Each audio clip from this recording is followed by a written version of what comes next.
જાફરાબાદ નજીક આવેલા પ્રખ્યાત આશ્રમ તપોવન ટેકરી તાત્કાલિક હનુમાન મંદિર ખાતે શ્રી રામચરિત માનસ નવાન્હ પારાયણ કથાનો પ્રારંભ કરવામાં આવ્યો હતો.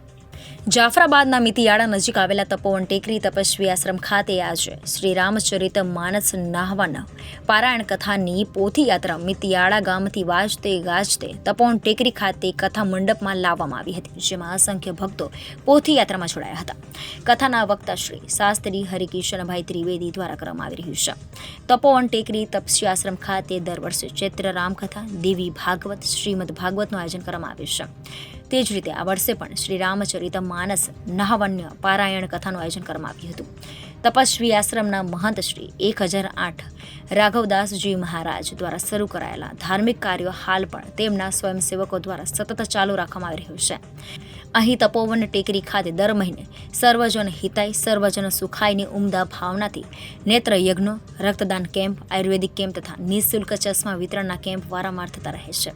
અને આ વર્ષમાં બાપુની તિથિના દિવસે મહાપ્રસાદનું પણ આયોજન કરવામાં આવ્યું છે. દરરોજ રાત્રે કથા મંડપમાં શ્રી રામ ધૂન, સત્સંગ અને ભોજન કીર્તન વગેરે કાર્યક્રમનું આયોજન કરવામાં આવ્યું છે. કથાના પ્રારંભે સમૂહ રાષ્ટ્ર ગીતનું આયોજન કરવામાં આવ્યું છે.